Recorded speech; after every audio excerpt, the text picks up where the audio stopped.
ಪ್ರಕಾರ ನಾವು ನಡ್ಕೊಂಡು ಹೋಗ್ತೀವಿ. ಸರ್ ಮೇ 15ಕ್ಕೆ ತಮ್ಮ ಬರ್ತ್ಡೇ ಇದೆ ಸರ್, ಏನಾದರೂ ಗುಡ್ ನ್ಯೂಸ್ ಏನಾದರೂ ಸಿಗ್ಬೋದಾ ಅಂತ ನಿರೀಕ್ಷೆ ಇದೆ ಸರ್ ನಿಮ್ಮ ನೋಡಿ. ಬೆಂಬಲಿಗರಲ್ಲೂ. ಮೇ 15ಕ್ಕೆ ನಾನು ಎಲ್ಲರಿಗೂ ಹೇಳ್ತಾ ಇದ್ದೀನಿ, ಯಾರು ಫ್ಲೆಕ್ಸು ಅಡ್ವರ್ಟೈಸ್ಮೆಂಟ್ ಯಾವುದು ಕೊಡಬಾರ್ದು. ಫ್ಲೆಕ್ಸ್ ಎಲ್ಲ ಹಾಕಿದ್ರೆ ಎಲ್ಲರ ಮೇಲೂ ಕೇಸ್ ಹಾಕ್ತೀವಿ.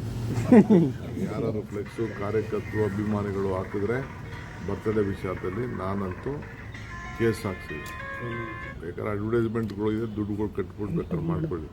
ಯಾರೂ ರೋಡಲ್ಲಿ ರೋಡ್ ಹಾಳು ಮಾಡೋದಕ್ಕೆ ಮಾಡಬಾರ್ದು. ನನ್ನ ಪರ್ಸನಲ್ ರಿಕ್ವೆಸ್ಟು.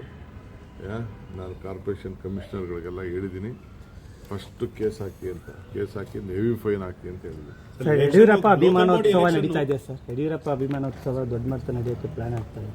ಮಾಡ್ಕೊಳ್ಳಿ ಬಿಡಿ, ಅದೇನು ಅವರು ಕೆಲಸ ಅವರು ಹೋರಾಟ ಮಾಡವ್ರೆ. ಅವ್ರನ್ನ ಏನೋ ಒಂದು ವಿದಾಯ ಹೇಳಬೇಕಲ್ಲ, ರಾಜಕೀಯದ ವಿದಾಯನೋ ಅವ್ರ ಸ್ಟ್ರೆಂತು ಪ್ರೂವ್ನೋ ಏನೋ ಅವ್ರ ಪಕ್ಷಕ್ಕೆ ಏನಾದ್ರು ಒಂದು ಗುಡುಗು ಇವೆಲ್ಲ ಕೊಡಬೇಕಲ್ಲ, ಅದಕ್ಕೆ ಮಾಡ್ಕೋತಾರೆ. ಲೋಕಲ್ ಬಾಡಿ ಎಲೆಕ್ಷನ್ ಮಾಡಲಿಲ್ಲ ಅಂದರೆ ಕಂಟೆಂಪ್ಟ್ ಮಾಡ್ತೀವಿ ಅಂತ AP ರಂಗನಾಥ್ ಅವರು ಮೊನ್ನೆ ತಿಳಿಸಿದ್ರು ಸರ್.